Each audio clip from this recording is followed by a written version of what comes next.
उत्तर कर्नाटक अंजुमन इस्लाम संस्था हुब्बಳ್ಳಿ और ये धारवाड़ जिला अंजुमन इस्लाम संस्था जो है ये 1956 सोसाइटी रजिस्टर एक्ट के अंदर रजिस्टर हुई संस्था है। अब जो आपका संस्था है इसका मेन मंशा क्या है? देखिए मेन मंशा है ये मिल्लत की खिदमत करना, यही मेन मकसद है हमारा।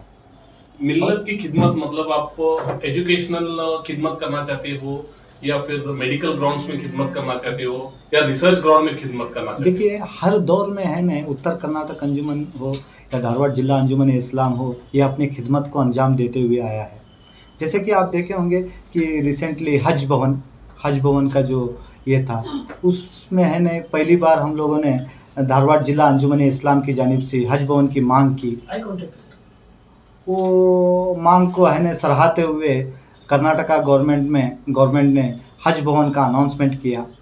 ये बहुत सारे खिदमत हैं ऐसे ही, जैसे कि स्वच्छ भारत अभियान में हो, और बाद में अभी जो हम लोगों ने है न यूनिवर्सिटी में, कर्नाटका यूनिवर्सिटी में मैंने आपको लेटर भी दिया हुआ है कि हमारे एक study centre APJ Abdul Kalam का एक स्टडी सेंटर भी अलॉट किया गया है। धारवाड़ जिला अंजुमन उत्तर कर्नाटक अंजुमन इस्लाम एंड धारवाड़ जिला अंजुमन इस्लाम की जो एक कोशिश थी, उस वजह से एक अलॉटमेंट भी आया है। ये सब काम है, ऐसे बहुत सारे काम हैं, वो गिनते बताएंगे तो बहुत टाइम लग जाएगा। अभी ये समावेश करने का आपका मेन एजेंडा उद्देश्य क्या है सर?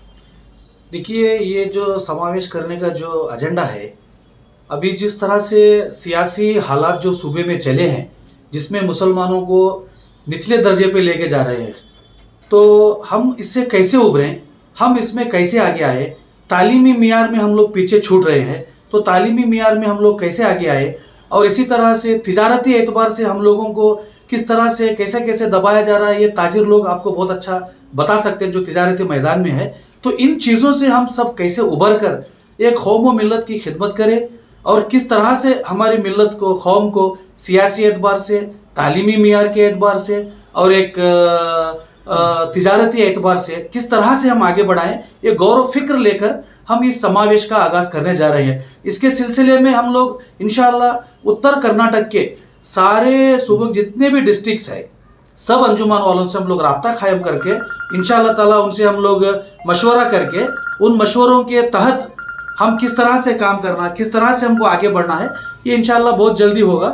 और इस समावेश में हम लोग किसी को भी नहीं छोड़ेंगे, चाहे वो किसी भी पार्टी का हो, बनाम मुसलमान रहे या किसी मसलक से, ये इससे या तंजीमों में हमको इसको बांटना नहीं है। बनाम मुसलमान हमको लेकर इस समावेश का काम करना है, एकजुट होकर हमको इंशाअल्लाह ताला इसमें काम करना है।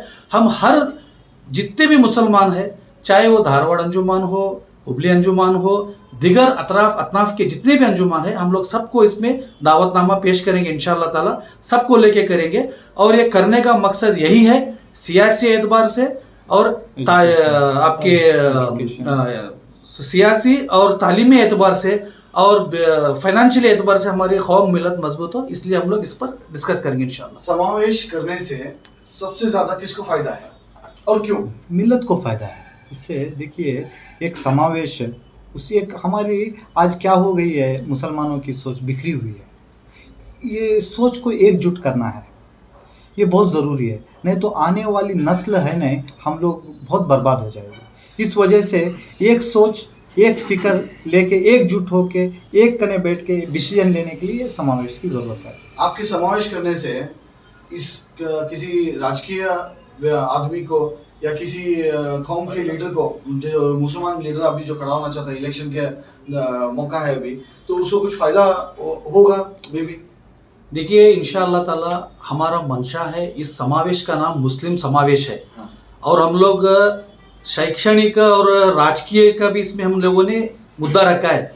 अगर वो लीडर काबिलियत रखता है, अगर इस समावेश में सबकी एक राय बनती है, तो इंशाअल्लाह ताला फिर हम उसको करेंगे, इसमें तो कोई दो राय नहीं है।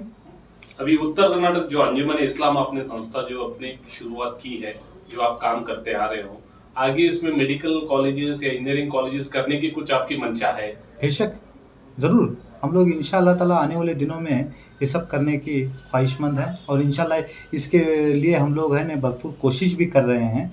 और देखिए एक जो गवर्नमेंट सी जो फैसिलिटीज़ है, जो मेन एक लीडरशिप या संस्था काम क्या करना है, जो एक गवर्नमेंट से जो फैसिलिटीज़ है उसको है ना मिल्लत तक पहुंचाना, ये बहुत बड़ा काम है, जो काम को अंजाम इंशाल्लाह ताला हम लोग देंगे। हमने जहां तक देखा है, अंजुमन इस्लाम भी बहुत बड़ी संस्था है, आज तक वहां पे कोई मेडिकल कॉलेज नहीं है, इसके बारे में आपकी क्या राय है? यही हमारी एक बदनसीबी है कि आज तक इतनी बड़ी संस्था रहने के बावजूद भी आज तक कोई मेडिकल कॉलेजेस नहीं हैं, बड़े बड़े इंजीनियरिंग कॉलेजेस नहीं हैं। आज भी बहुत तकलीफ़ होती है ये सुनने के बाद। तो इस वजह से हम लोग है ना इससे कैसे हम लोग मेडिकल कॉलेजेस को और इंजीनियरिंग कॉलेजेस को, इवन दो आईएएस के ट्रेनिंग सेंटर्स को कैसा लाना है, इसके ऊपर भी हम लोग सोच फिक्र कर रहे हैं। इंशाल्लाह दुआ कीजिए, अल्लाह ताला कामयाब इसका करे। रीजन क्या है, पीछे रहने का रीजन क्या है सर? मुसलमान देखिए- कम्युनिटी में ये संस्था क्यों नहीं है? देखिए ये फेलियर कहाँ पे है? देखिए कई उसके है न रीजंस हो सकते हैं, कई रीजंस हो सकते हैं, लेकिन जो ऊपरी हिसाब से जो लग रहा है इनमें है न यूनिटी नहीं है। देखिए कौन सी भी एक संस्था चलाना है तो उसमें एक यूनिटी की ज़रूरत रहती है। शायद वो यूनिटी की कमी की वजह से ये सब चीज़ें हो रही है। और ये सोच है ना, आजकल क्या होता है, एक अंजुमन को उन्हें प्रेसिडेंट ठहरा कर तो उसका नेक्स्ट ये मतलब मैं एमएलए ठहरना बोल के रहना भी चाहिए, नहीं है बोल के नहीं, एम शुड बी ब्रॉड, बड़ा रहना चाहिए, लेकिन है नहीं उसके साथ साथ मिल्लत के लिए वो क्या दे सकता है, क्या करना है, ये भी एक सोच रहनी चाहिए। वो सोच को लेके काम करे तो इंशाल्लाह ताला कामयाब मिलेगी। ये समावेश कहाँ और कब करने वाले हैं? क्योंकि एक साथ में सभी उत्तर कर्नाटक में आप करोगे या एक एक जगह पे अलग अलग टाइम पे करोगे? देखिए अभी मेरे बड़े भाई इरफान ताड़पत्री साहब ने आपको बताया, देखिए ये पूरे उत्तर कर्नाटक का हम लोगों ने ये समावेश करना है, मुस्लिम समावेश। तो इस दौरान हम लोग है न पूरे सूबे के उत्तर कर्नाटक के सभी जिलों को हम लोग विज़िट करेंगे और उधर है ना एक इसके पूर्वभावी सभे मतलब इस डिस्कशन करके वहाँ पे हर तालुका वाइज हम लोग है न डिस्कशन करके मीटिंग्स करके आने वाले दिनों में आपको ये कहाँ पे और किस तारीख को करना है आपके ज़रिए हम लोग बताएंगे इंशाल्लाह। कम्युनिटी को कोई मैसेज देना चाहोगे आप कि इसको क्यों जुड़ना चाहिए? कम्युनिटी को मैसेज तो हम लोग यही देना चाहेंगे, उत्तर कर्नाटक अंजुमन इस्लाम, धारवाड़ जिला अंजुमन इस्लाम एक अच्छी सोच और एक अच्छी फिक्र लेकर एक गैर सियासी तरीके से काम करने की कोशिश कर रहे हैं। जब भी कोई सियासी तंजीम इन्वॉल्वमेंट होते हैं तो डेवलपमेंट्स होने का बहुत कम चांसेस रहता है। तो ये गैर सियासी तरीके से हम लोग जुड़ रहे हैं। ये हम लोग का जुड़ना और हम लोग जिस तरह से जद्दोजहद कर रहे हैं, ये कौम मिल्लत के लिए कर रहे हैं। मैं मिल्लत के नौजवानों से, बुज़ुर्गों से, मैं तमाम माँ बहनों से यही गुजारिश करूँगा कि आप सब लोग हमारा साथ दें। हमारा साथ देने से आपके बच्चों के मुस्तकबिल और समाज में एक अच्छी छवि रहेगी। यही मेरी अपील है। इस समावेश को आप तमाम कामयाब करें। आखिर में आपके जो समावेश के लिए किसी से स्पॉन्सरशिप ले रहे हैं या अपने ओन खर्चे पे कर रहे हैं, ये आप थोड़ा जनता को क्लियरली बताइए। देखिए अक्सर लोगों को ये शोभा रहता है कि इस तरह के किसी तंजीम से अगर इस तरह के काम होते हैं तो कोई सियासी पार्टियों का उनके पीछे हाथ है। तो मैं आज आपके ज़रिए इस बात को वाज़ा करना चाहता हूँ, हम किसी कोई सियासी तंजीम से हमारा लेन देन नहीं है और कोई सियासी तंजीम वालों से हम कोई फंडिंग हमको नहीं है। इत्तेहाद ग्रुप धारवाड़ में एक पिछले साल 2 साल से माशाल्लाह बहुत अच्छी तरीके से काम कर रहा है। कोविड-19 में भी बहुत अच्छा काम को अंजाम दिया है। एक हमारा अपना खुद का एक अच्छा फ्रेंड सर्कल है और ये उत्तर कर्नाटका अंजुमन संस्था के जितने भी डायरेक्टरान है और हमारे दिगर दोस्त अहबाब है, हम सब मिलकर अपने सेल्फ पैसों से इस तंजीम का, इस समावेश का काम कर रहे हैं। मैं और एक बार ये चीज़ वाज़ा करना चाहता हूँ, कोई सियासी लीडरान का इसमें कोई पार्टिसिपेट नहीं है और किसी का इसमें फंड नहीं है। सब है, ये सब हमारा एक बड़ी कमेटी जो बनने के बाद, धारवाड़ डिस्ट्रिक्ट बनने के बाद हज भवन लाए हम लोग।